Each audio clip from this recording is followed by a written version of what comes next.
When we open our eyes and look around at everything that surrounds us affecting our senses, we are not aware of the vast amount of substance that dwells in the waves of sound, in the rays of light, and in the invisible spaces around us. Neither are we aware that we possess spiritual sense perceptions.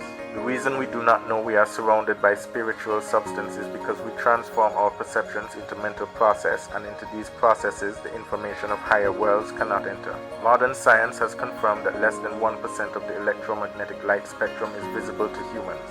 This range of wavelength is known as visible light. Visible light is only less than 1% of the electromagnetic spectrum, which means we can only see less than 1% of what is going on around us. We can only also hear less than 1% of the acoustic frequencies. In other words, we are unable to perceive 99% of the world we live in. The majority of our existence goes undetected if we only operate from the level of our 5 physical senses and analytical brain processes. However, the spiritual world must be visualized all around us and not in some faraway cloud. The spiritual world is literally everywhere about us, and it is possible to know and experience quite concretely in what sense it surrounds us when we can move beyond our individual mental processes and connect to the cosmic mental plane. It is only then that we can clearly see our relation to the macrocosm, because we are vibrational beings first and physical beings after. Your brainwave frequencies are very important because the frequency that you tap into determines the level of thoughts your brain gets to access. Thoughts do not exist within the brain. They exist beyond the brain. Technological specialists in Silicon Valley who make memory chips designed for computer use usually use silicone to store memory in memory chips. But what some scientists have discovered is that they can use water to store memory, and water actually holds a lot more memory than any other material that they have previously tried to use before. Why is this important? Because what they have discovered is that the memory is not actually stored in the water, but it's stored to an invisible frequency field that the water is connected to. So they can access that memory through the water because the water is connected to the field. Human beings are made up of 75% water. It means that we are also connected to an invisible frequency field.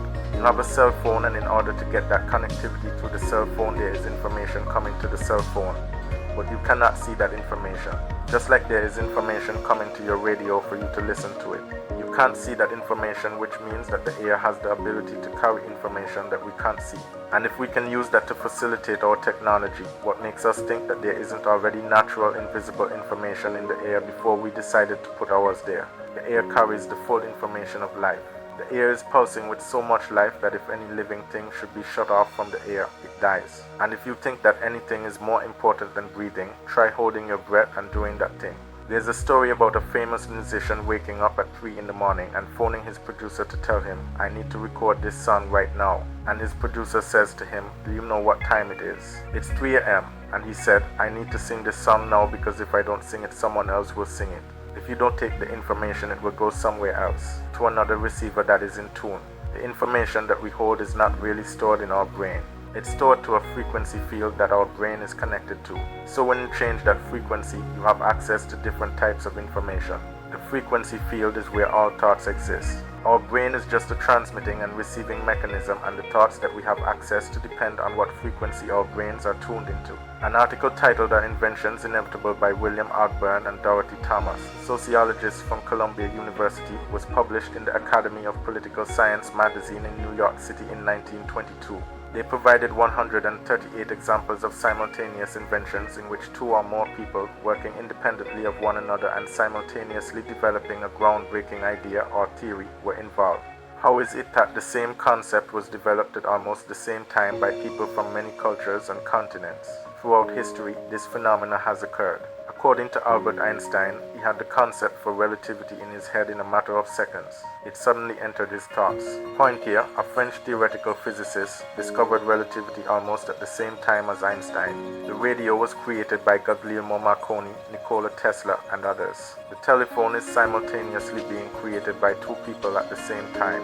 History is full of instances like these. The first jet engine was created during World War II by German physicist Hans von Ohain and British engineer Sir Frank Whittle. They worked on opposing sides of the war, therefore they were unaware of each other's drawings, despite the designs being eerily identical. There have been discoveries that have occurred simultaneously among unrelated persons all throughout the world, individuals with no influence over one another. This reinforces the notion that the substrate of the physical universe is where we obtain information. It's possible that everything we need to know and every discovery we've ever desired to make are already here in this space. It's not that the information isn't available. Our inability to perceive that knowledge is due to our lack of evolution. People have had access to the knowledge throughout history. Since the Renaissance and the Reformation, this truth has been recorded in writing. Things like the invention of the telescope, the discovery of chemistry, the discovery of the hues of the rainbow, and the idea of evolution were all simultaneously discovered. It's important to consider the notion that there is a world beyond our physical sensations that is invisible. Most people view channeling as possession, like a spirit entering your body. That's not what's happening at all. What's happening is electronic data streaming.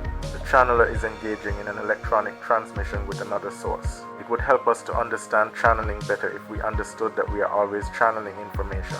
What's different in what we usually refer to as channeling is where the information comes from. Most times we channel information from our memory combined with observing our external world. The information doesn't exist within our brain. We are channeling that information.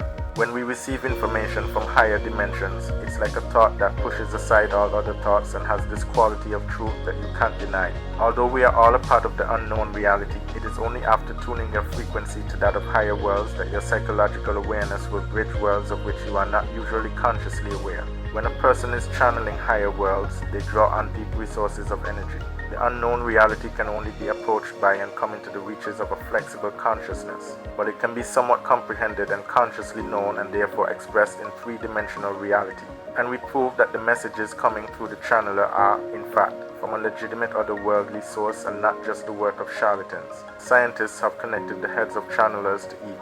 Machines, and one of the most profound things discovered is that there are certain centers of the brain that are responsible for processing the personality, and during the channeling state, the channeler's personality center in the brain is shut off. So if the channeler is not there, who's speaking? Most of the famous ideas and philosophies that shape our culture didn't come from scientific findings. The methods all seem to be driven from the unconscious. These huge rational idea systems were downloaded in very shady and mystical ways. Sigmund Freud managed to create a theory of the mind and human behavior that is the standard upon which all subsequent scientific theories of human behavior and the human mind are built. Einstein's theory of relativity suddenly appeared to him in a dream. René Descartes' invention of scientific materialism was at the behest of an angel which appeared to him in a dream.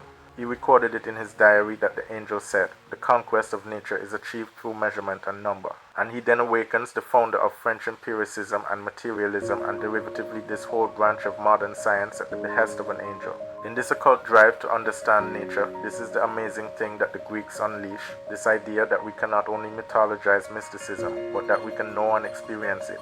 When you can bring back a new and original idea, it proves that you are indeed tapping into unknown realms. The ancient practice of channeling has been present throughout human history, with shaman and witch doctors claiming the ability to communicate with the other side. Trans-channeling is thought to have begun in ancient Egypt and China, and the Greeks would consult oracles before making important decisions. In more recent times, well-known channelers include Joan of Arc, Nostradamus, and St. John of the Cross, as well as more modern figures such as Edgar Cayce, Carla Ruckert, and Jane Roberts. Carla Ruckert, for instance, channeled a group of entities known as Ra, who claim to be a sixth-density social memory complex attempting to aid in the spiritual evolution of humanity. The proliferation of channelers in modern times is unprecedented and suggests that something significant is happening on a planetary scale. The things that are happening now haven't happened on this planet on such a wide scale for the past 200,000 years. This was the last time the stargates were opened. We've always had these visitors are able to be very close to us. They don't have to drive in with spaceships. They can literally move into a dimensional field where you are and communicate with you. Channeling might include communicating with spirit guides, ascended masters, angels, deceased loved ones, deities, extraterrestrials, spirits that have never incarnated, and even your own higher self. Their purpose, according to many channeled entities, is to help with humanity's evolution through a wide range of teachings including reincarnation, the history of the universe, pyramids, Atlantis, and how to connect with your higher self. A lot of channelers have not yet learned how to differentiate things in the spiritual world, just as how we would be able to tell the difference between a table and a chair here in the physical world.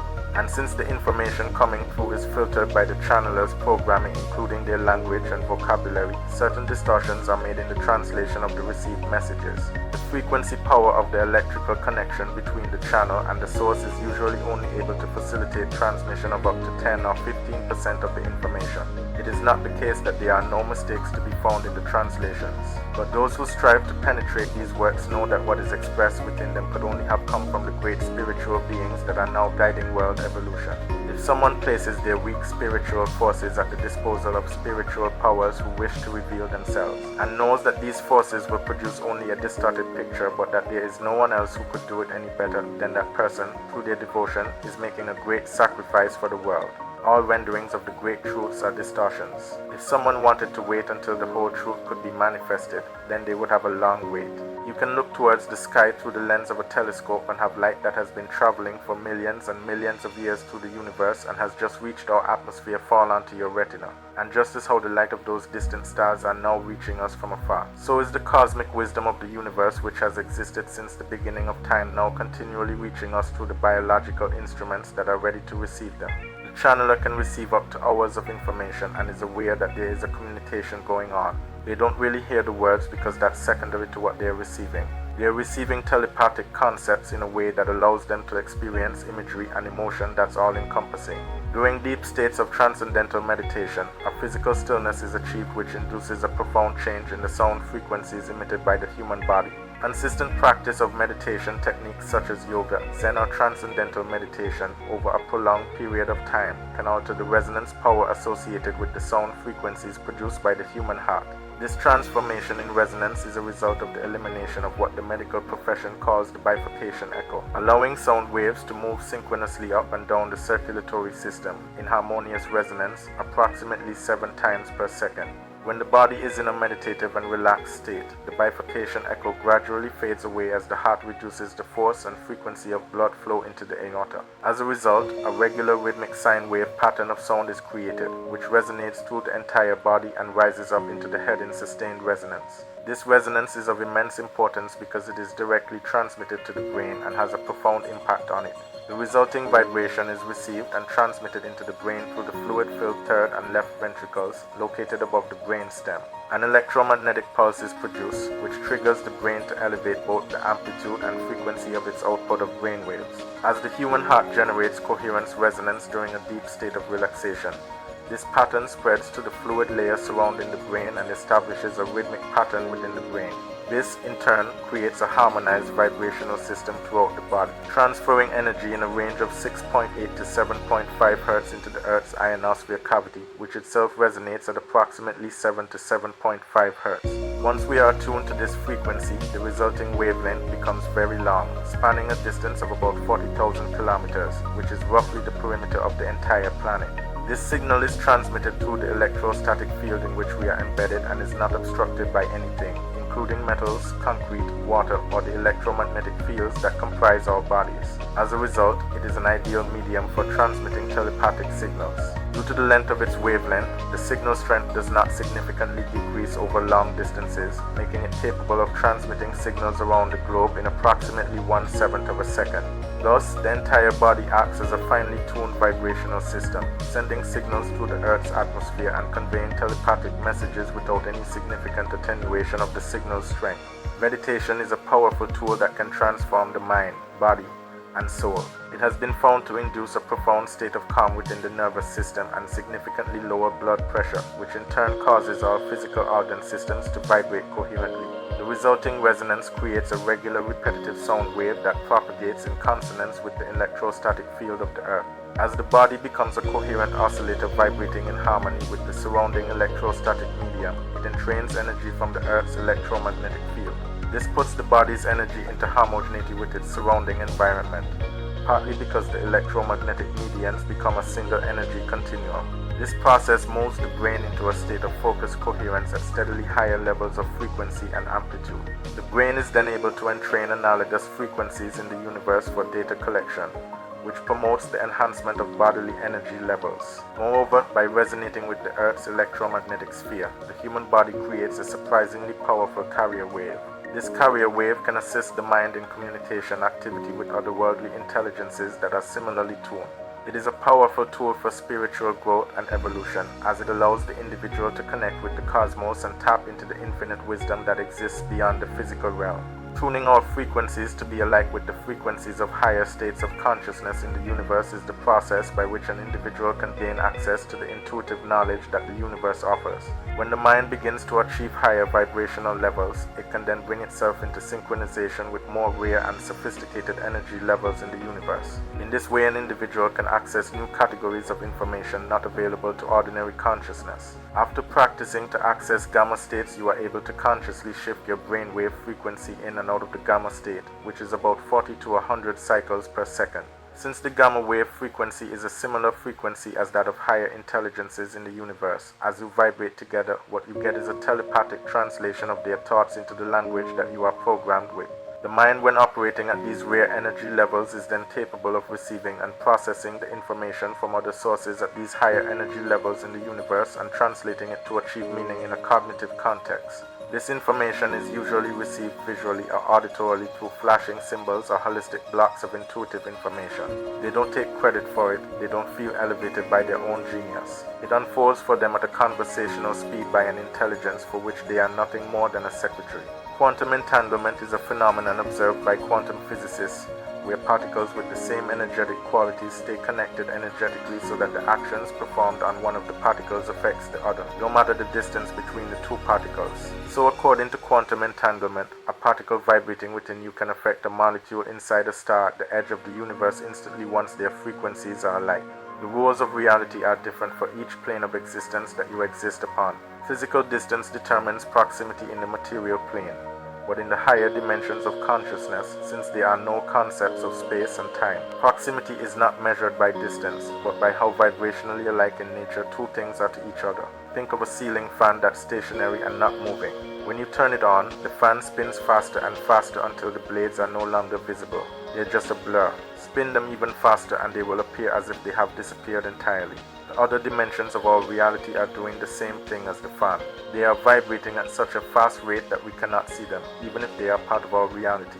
Well, that's why you cannot see angels, fairies, ETs, and other beings that exist in those other densities. Because they are vibrating at such a high frequency that we cannot perceive them because we are vibrating so slowly. The only way we can currently see them is if we can raise our frequency enough, and they can lower theirs enough for the frequencies to match. There is always a step where one begins. Nobody can attend college without first ascending the educational ladder. Therefore, we have to begin by practicing within the astral plane. Later, one can work and converse with the sidereal gods in very elevated worlds. When we look at a flower, we know it's a flower because we see all of the things we were taught in the past about what a flower is, the shape, the color, the scent. We even think of the word flower. If we hadn't been taught what a flower was, we wouldn't be able to bring those past recollections into the present, and the flower would have just looked like a strange symbol. But occasionally, for brief moments, some of us at certain times come across a whole different revelation. A flower becomes more than just what we were taught a flower is. For a moment, we escape our mental constructs. A ray of information bursts into our consciousness, and the symbol of the flower becomes a representation of the whole unfolding of the cosmos. We realize it is a part of a great and infinite purpose. But many who look at the flower will not see it that way because they interact with the world from the level of the mind, and from that level the flower becomes only those external lessons they were taught about what a flower is. When the message comes from beyond the mind and beyond the emotions, it gives us an infinite impression of reality, which means that for a moment we have gained contact with a level of higher insight.